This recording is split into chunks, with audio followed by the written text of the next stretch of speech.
The Carolina Panthers, they're still trying to be fly. Oh, are they? And last year, they had a quarter tank of gas.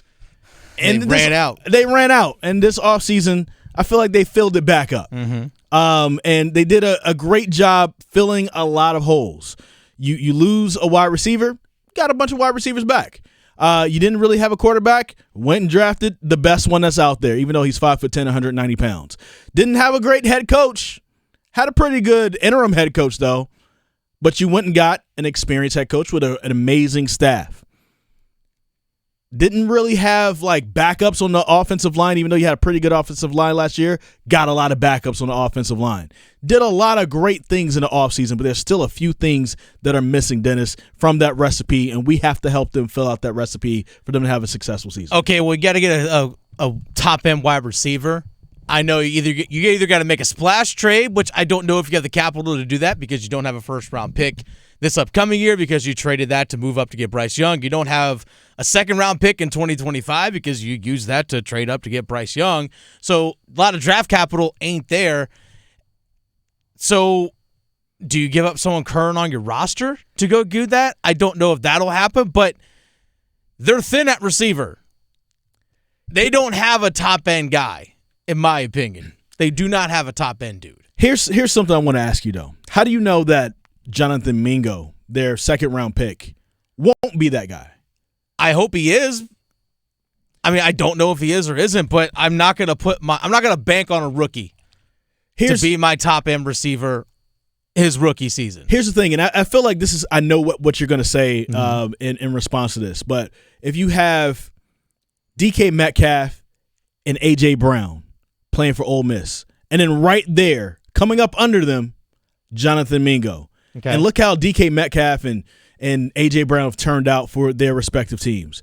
Like, Tennessee is still kicking themselves that they traded A.J. Brown away and let him go to Philadelphia. Then you look at LSU, and you had what's my man's name? Jamar Chase and Justin Jefferson. Okay. And then playing next to them, Terrace Marshall Jr. Okay, so you're looking at the third of three. But these are people that put up numbers in their places, though. Like, are you sure that Mingo and Terrace Marshall can eventually become number ones? No, I don't think so. You don't think so? But, well, Mingo maybe. I'll say Marshall. The no. Mingo situation is different because he was younger than DK Metcalf and A.J. Brown, so he was coming up under those guys. Terrace Marshall, I can see where you're going because he was basically with those guys. He was with Jamar Chase. He was with Justin Jefferson, and those guys turned out to be better receivers. Mm-hmm. But how do you know that the Panthers don't have it on their roster right now? I don't. But I never want to bank on a rookie being my number one receiver.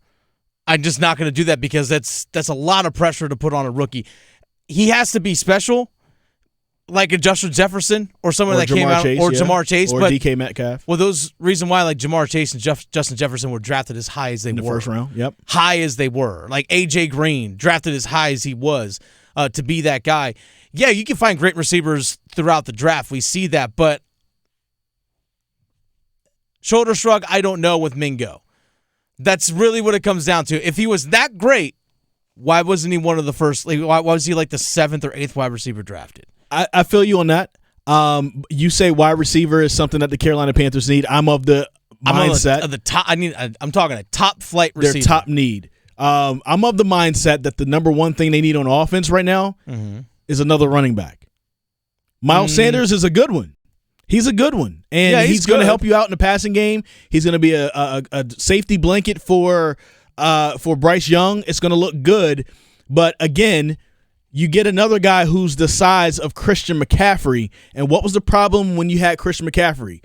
He could do everything but get you that 1 yard when you needed it on 3rd and 1 or 4th and 1. Can Miles Sanders do that? Because in Philadelphia, who was doing that for them? It was their quarterback, Jalen Hurts. Our quarterback ain't doing that. He's not 6'3", 220 pounds. No, he's 5'10", 190 pounds. Mm-hmm. So you have 7 wide receivers that I feel like that will be great. You have Hayden Hurst. You have Tommy Tremble, who sometimes catches passes. You're going to have Miles Sanders, who's going to catch passes. You have enough people to catch passes. You don't have enough people who's going to get you that 1 yard when you need it. So you're talking like go get Leonard Fournette. So who's going to get it? Maybe Leonard Fournette. Maybe if Dalvin Cook becomes available, because the rumors are the Minnesota Vikings could let him go. Mm-hmm. You know, but you need that guy because all your running backs are in the 5'11", 5'10" range, 215 pounds. They're not 3-down backs. They're 2-down backs. You need to have that guy who's going to get you that extra piece of yardage. Now, the thought process is maybe that could be Chuba Hubbard, but again, he's still a smaller guy. If you're just bringing him for third down and he's a change of pace back, cool. That's fine. I get it. But Chuba Hubbard at the goal line, it's fourth in inches, and you need this touchdown to win the game, and we're in the fourth quarter. Do you trust Chuba Hubbard to take that? Nope. Up the middle? I don't. You need a running back more than you need a receiver, man. Because you got plenty of receivers. Okay, well, just because you have guys on your roster doesn't mean you have plenty of receivers. You have plenty of receivers. Yeah, you have plenty of receivers. Name one guy that's on the team that can go out there and catch 85 passes this season. Adam Thielen? No, he won't. You have DJ Chark that's there. You have Jonathan Mingo. We have to see what he'll do. I'd like to see DJ Chark play more than 10 games. Terrace Marshall seems to play better every single year. This will be his third year in the NFL. Oh, wow. You've gone better from rookie season when you didn't play to last season. Not that hard. You have Laviska Shenault, who has a pretty good season last year. None of these guys are threatening with the Carolina Panthers. None of these guys are But here's the thing, though. You have, I just named 5 different dudes that are not threatening to me. That means that if one person isn't having a good week, you can lean on the other person. No. In the running back room. Running back room, who do you have that can get you that 1 yard? You don't have it. You're talking about a little bit more than you need wide receiver. A guy who's going to touch the ball. You're talking about like 16 plays over a season, basically, like these short yardage situations. And those 16 plays could be the difference in losing maybe 5 games or winning 5 games. But I want someone who's going to catch the ball and be a threat every single play.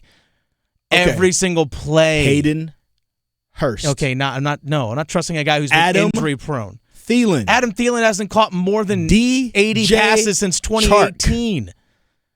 Adam Thielen hasn't caught more than 80 passes since 2018. Jonathan Mingo. And if we go to the backfield, Miles Sanders. Okay. You got pass catchers at every position, my man. No, I'm talking You don't have that person. You have threats. No. They're all on the field. None of those guys scare me. Those guys don't scare. I'm sorry. When's the last time you lined up and were like, man, Adam Thielen, this guy's going to burn me? When's the last time you thought that? That's DJ Chark. Okay, exactly my point. He's going to run he's going to run his routes in a way to where he's always going to be open. He's going to be a possession for one receiver. For one of the more accurate quarterbacks that came out of the draft. Okay. So that's not going to be scary to you. Somebody who's going to have time. First off, Bryce Young is going to have time because he has a good offensive line. Then he's one of the more accurate quarterbacks that came out of this draft, and he's even shown in practice that he's more accurate than Andy Dalton. Okay. Right? And then you're going to have somebody who's the accuracy of the quarterback. A crisp, precise route runner who knows how to get open even though they're not the fastest person on the field, along with an offensive staff that is just out of this world. You don't think that they can manufacture big-time explosive plays with the people that they have? No. You tripping. Sometimes, no. You tripping. It ain't just about X's and O's. Sometimes it comes down to Jimmy's and Joe's, and right now you don't have Jimmy nor Joe, the way I look at it. Did you get that from your dad? Don't. No, I didn't, actually. No, I don't. But here's the thing.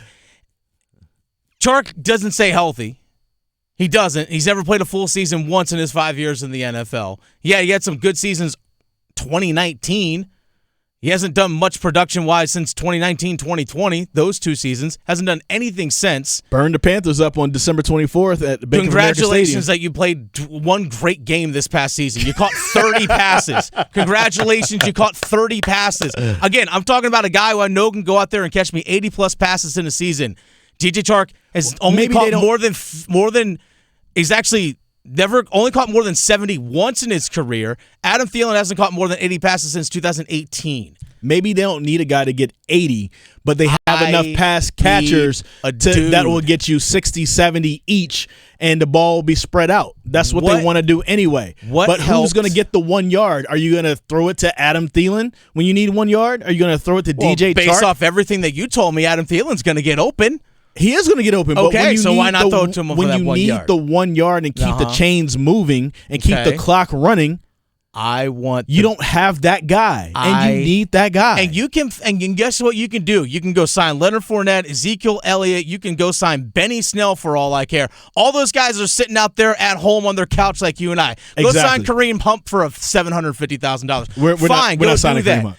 Whatever you want to do. Sign Mark Ingram. Rex Burkhead's out there. I don't care. Sign any one of these guys. And you're helping my point. They're a bunch of average Joes. This is what they need a little bit more than what they need receivers. Okay. No. They need that guy to get them that 1 yard. No, they need someone that can help with Bryce Young. Because you've got 7 Josh receivers. Just because you have 7 receivers on the roster doesn't mean you have 7 good players, Chris. Just because your number 7's comparable to your number 4 doesn't mean they're good. How many number 2s? How many number 2s? I'll give you one number 2. One number 2? One number 2. You don't think that having a couple number 2s isn't that bad for right now when they can't go out and draft somebody in the first round because they don't have a first-round draft pick? I'm telling you, they got to go sign DeAndre Hopkins right now. And you haven't... Put all $27 million of your cap, be like, here you go. You're ridiculous. Make it happen. We haven't even seen need a top-end receiver. We haven't even seen what Jonathan Mingo is going to do. They need a top receiver. What did the Buffalo Bills do when they drafted Josh Allen? What did they go do? They went and got Stephon Diggs. They got him a top guy, right? What did Kansas City have? No, they had Tyreek Hill. And I'm not saying they had Travis Kelce. They got top end guys. I'm not saying that they don't need that guy at some point. I'm not saying that DeAndre Hopkins wouldn't be great. But right now, what you need most is the guy that can get you 1 yard. You need a number 3 running back is what you're telling me. And you didn't get when Josh Allen got... They need a number 3 running back over a number 1 wide receiver. When Josh Allen got Diggs, it wasn't his first year in the NFL. And what is this going to be? Bryce Young's first year in the NFL. Okay, I'm telling you, they got to get those guys early. So you're telling me, I just want to clarify, that they need a number 3 running back over a number 1 wide receiver right now? Yes. We'll leave it at that. Yes. That's exactly what I said. All right. That's exactly what I said. Okay.